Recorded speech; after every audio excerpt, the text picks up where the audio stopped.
दोस्तों, स्वागत है आपका अपना चैनल बुधा शक्ति में। तो बिना देर किए चलिए उन कहानी की शुरुआत करते हैं। स्त्री, पैसा और आकर्षक वस्तु से भी बड़ा आनंद खुद में है। मनुष्य बाहर आनंद खोजता है, लेकिन असली आनंद उसके अंदर ही है। ऐसी सीख गौतम बुद्ध ने कई सालों पहले उस वक्त की पीढ़ी को क्यों दी थी? इसके पीछे का रहस्य क्या है?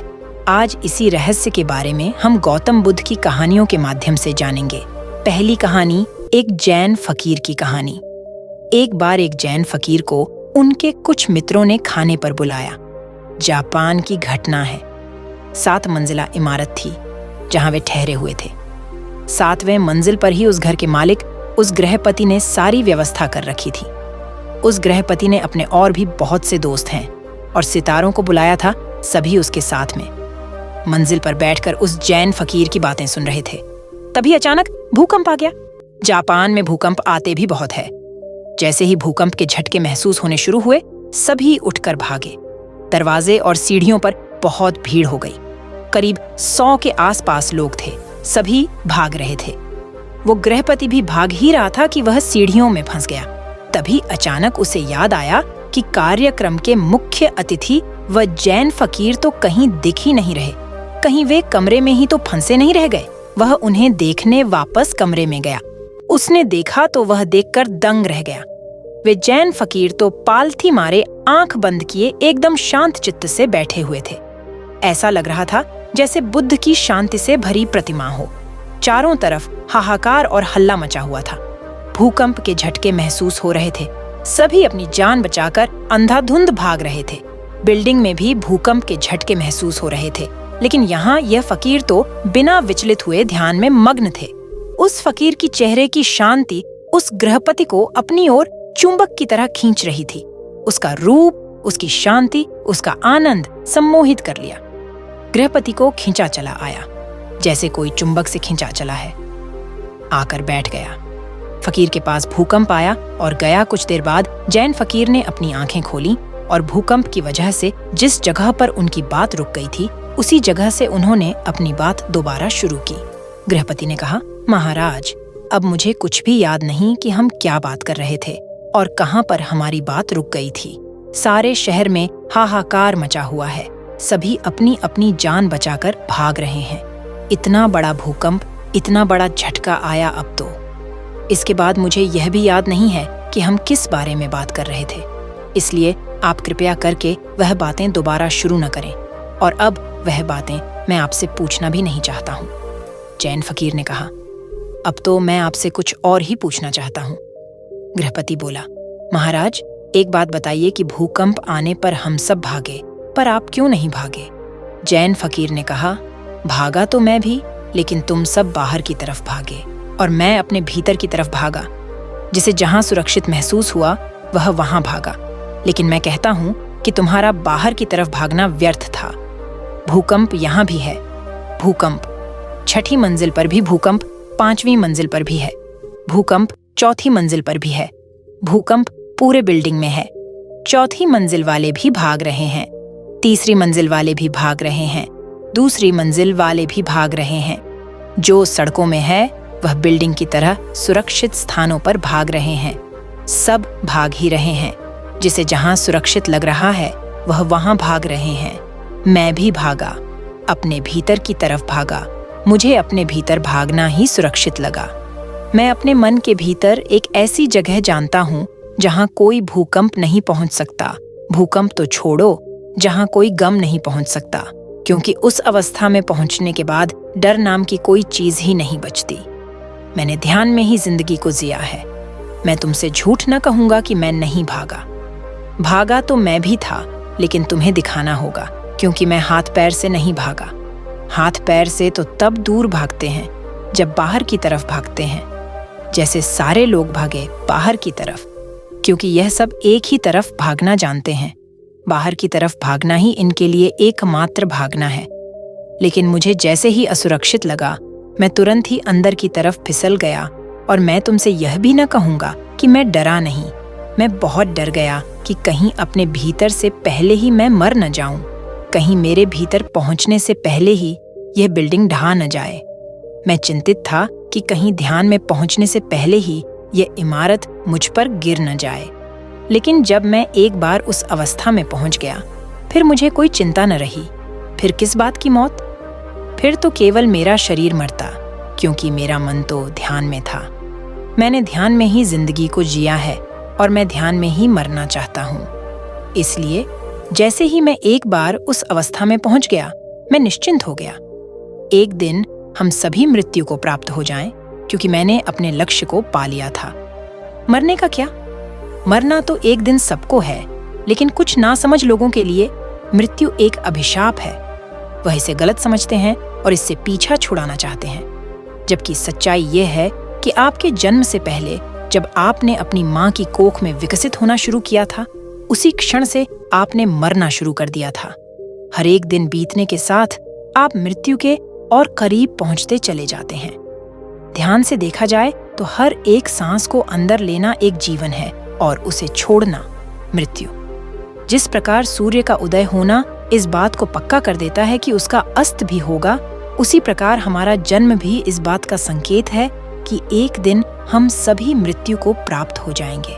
मैं तुम्हें कोई सिद्धांत नहीं सिखा रहा हूँ, बल्कि शराब पिला रहा हूँ। अंगूर से निचोड़े हुई जुड़ी हुई नहीं, बल्कि आत्मा से जुड़ी हुई पियो। खूब पियो, नाचो, गाओ, हंसो, मुस्कुराओ और जीवन में जितने भी क्षण मिले अंदर की तरफ मुड़ जाओ। किसी भूकंप का इंतजार मत करना, क्योंकि भूकंप के समय वही अंदर जा पाते हैं जो रोज अंदर जाते रहते हैं, जिनका रोज आना जाना लगा रहता है। धन की चिंता की है तो मरते वक्त भी अंतर्धन की ही चिंता चलती रहेगी। मैं अंदर जा पाया क्योंकि मैं रोज जाता हूँ और अंदर का यह रास्ता मेरे लिए प्रचलित था।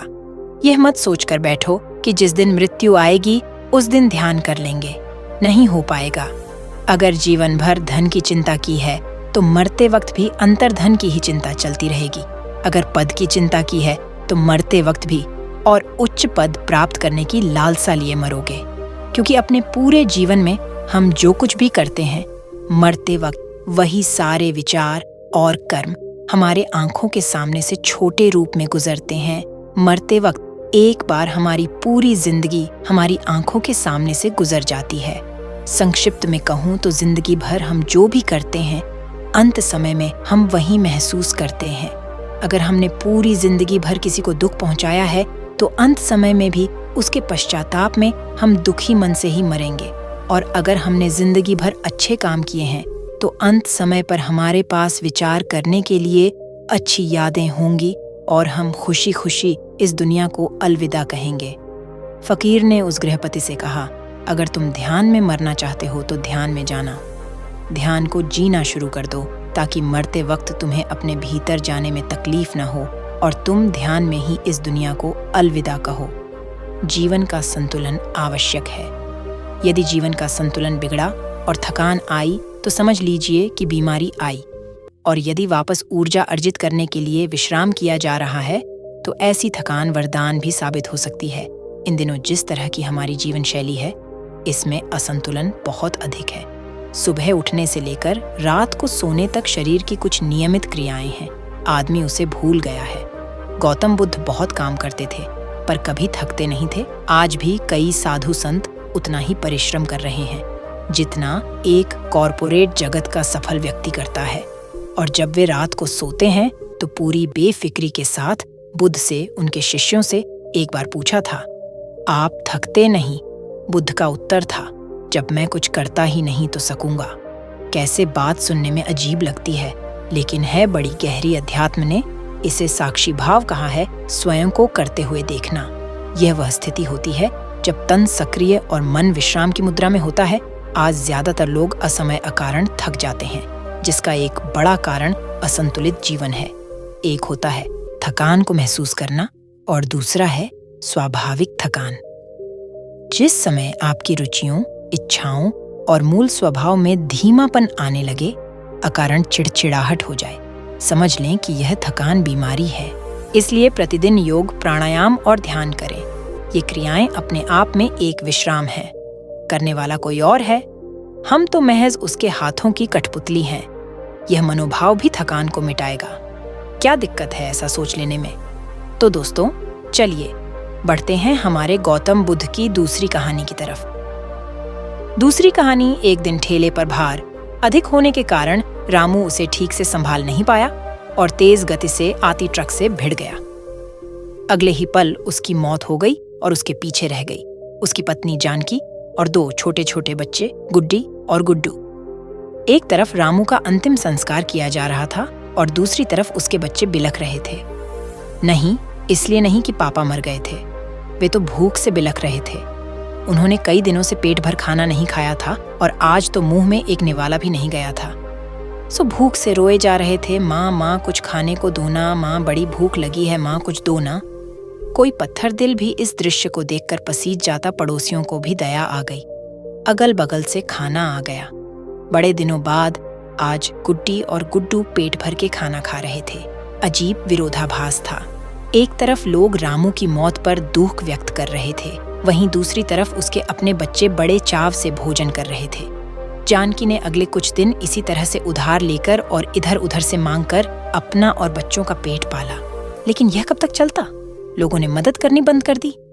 जानकी पागलों की तरह काम खोजने लगी, लेकिन तमाम कोशिशों के बावजूद भी किसी ने उसे काम नहीं दिया। जब थक हार कर घर लौटी तो बच्चे उम्मीद से उसकी तरफ देखने लगे।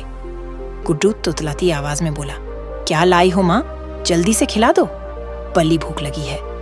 माँ रो पड्डिडी थी और बच्चे समझ गए कि माँ के पास कुछ भी नहीं है। एक पल के लिए अजीब सा सन्नाटा पसर गया। फिर गुड्डी बोली, माँ ये गुड्डू कब मरेगा, पागल हो गई है, ऐसा क्यों बोल रही है? माँ ने डांटते हुए बोला, माँ जब पापा मरे थे तो उस दिन हम लोगों को पेट भर खाना मिला था, गुड्डू मरेगा तो फिर खाना आएगा ना। गुड्डी की बातें सुनकर माँ की आंखें फटी की फटी रह गईं। उसके पास गुड्डी की बात का कोई जवाब ना था। दोस्तों, यह सिर्फ एक कहानी नहीं है, ये दुनिया के करोड़ों लोगों की हकीकत है। इस पर गौर कीजिए। जिस खाने को हम थाली में ऐसे ही छोड़ देते हैं, उसकी कीमत को समझिए। बचपन से हमें अन्न का आदर करना सिखाया जाता है, लेकिन चूंकि हमने कभी असल भूख नहीं देखी होती, इसलिए हम उसका आदर करना नहीं सीखते। एक दिन भूखा रहकर देखिए और आप करोड़ों लोगों का दर्द समझ जाएंगे। चलिए हम प्रण करें कि हम कभी भी अन्न का अपमान नहीं करेंगे, हम कभी भी खाना बर्बाद नहीं करेंगे, हम कभी भी होटल जाकर 2 लोगों के बीच 4 लोगों का खाना नहीं मंगाएंगे। चलिए अन्न को बचाएं और उसे ऐसे लोगों तक पहुंचाने का प्रयास करें जिन्हें इनकी सचमुच जरूरत है। तो अब चलिए दोस्तों, गौतम बुद्ध की तीसरी कहानी की शुरुआत करते हैं। तीसरी कहानी, सिद्धार्थ और हंस। गौतम बुद्ध के बचपन का नाम सिद्धार्थ था। सिद्धार्थ नाम का अर्थ होता है वह जिसने अपने सभी इच्छाओं को पूरा किया हो। यह नाम उनके पिता राजा शुद्धोधन ने रखा था, क्योंकि जब बुद्ध का जन्म हुआ था तो सभी ज्योतिषियों और विद्वानों ने यह भविष्यवाणी की थी कि यह बालक बड़ा होकर एक महान सन्यासी बनेगा। परंतु बुद्ध के पिता राजा शुद्धोधन को यह बात अच्छी नहीं लगी। वे अपने पुत्र को एक महान राजा के रूप में देखना चाहते थे, न कि एक सन्यासी। वे नहीं चाहते थे कि उनका पुत्र फकीरों का जीवन जीते, इसलिए सिद्धार्थ के रहने की व्यवस्था विलासिता से पूर्ण की गई। उन्हें तरह तरह के सुख सुविधाओं से रखा गया, दुख की अनुभूति तक न होने दी। परंतु एक सन्यासी के लक्षण तो बचपन में ही दिख जाता है। वे बचपन से ही शांत और सरल स्वभाव के थे। दया और करुणा तो उनके मन में कूट कूट करके भरी हुई थी। अक्सर सिद्धार्थ एकांत में जाकर ध्यान मग्न रहा करते थे। एक दिन की बात है, सिद्धार्थ अपने उपवन में एक शांत जगह इसी प्रकार ध्यान मग्न थे। तभी एक घायल हंस उनके सामने आ गिरा, जिससे उनका ध्यान भंग हो गया। जब उन्होंने अपनी आंखें खोलीं तो देखा कि सामने एक सफेद हंस तीर के वार से बुरी तरह घायल पड़ा तड़प रहा है। उसे देखते ही सिद्धार्थ का मन द्रवित हो उठा और उन्होंने उसे तुरंत उठा लिया। धीरे धीरे वे हंस को सहलाने लगे और फिर पास के सरोवर में जाकर उसका घाव धोकर उसके शरीर से धीरे से तीर को निकाला। तीर निकालते ही वह दर्द से तड़प उठा। तब सिद्धार्थ उसे धीरे से सहलाते हैं और उसके घाव पर पट्टी बांध देते हैं। उसी समय एक ओर से कुछ शोर होता है और उधर से उनका चचेरा भाई देवदत्त आता हुआ दिखाई दे। सिद्धार्थ के हाथ में वह हंस देखकर बहुत खुश होता है और हंस लेने के लिए सिद्धार्थ के पास दौड़कर आ धमकता है।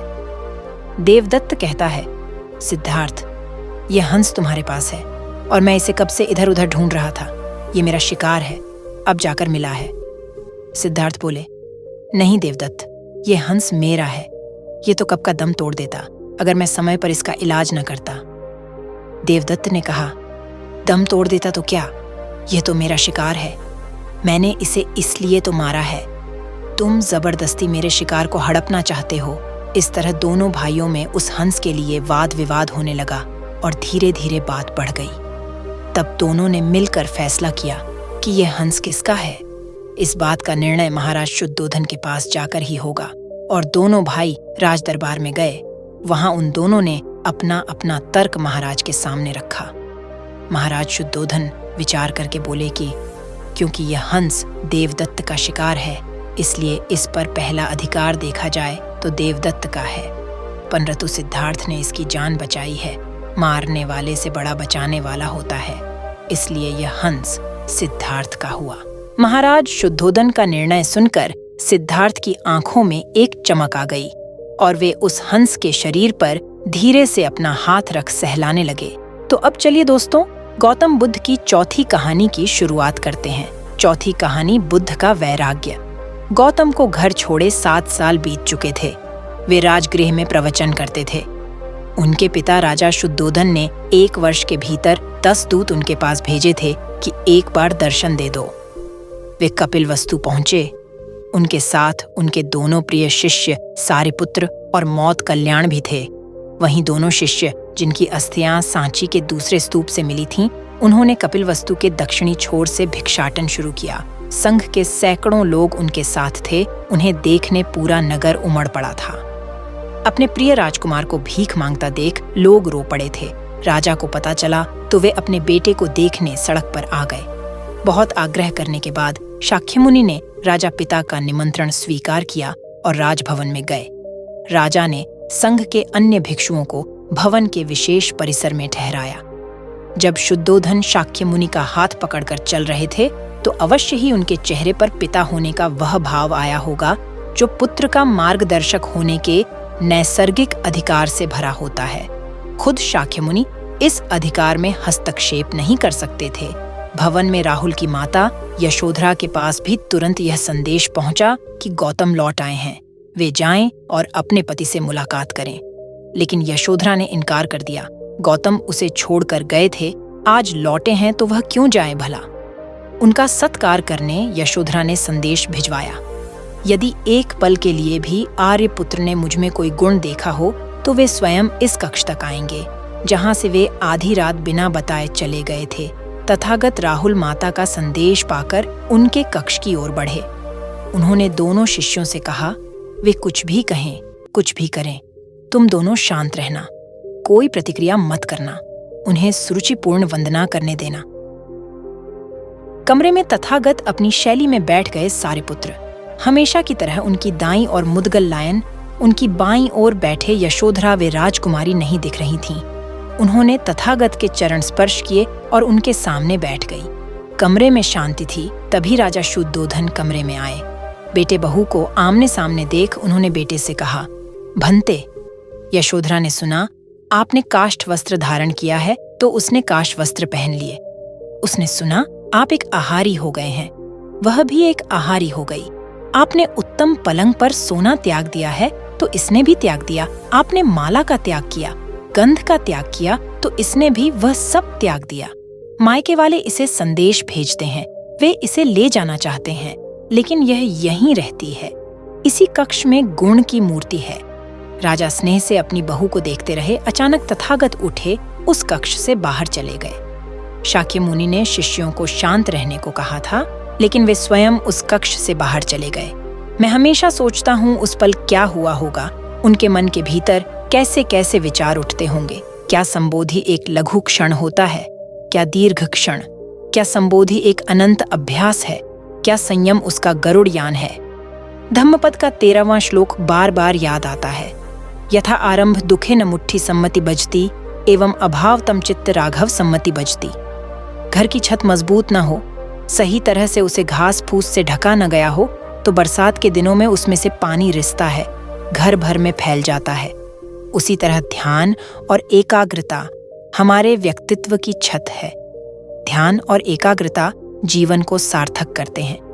यह वीडियो दिल से अच्छी लगी हो तो चैनल को सब्सक्राइब भी जरूर कर देना। धन्यवाद। नमो बुधाय।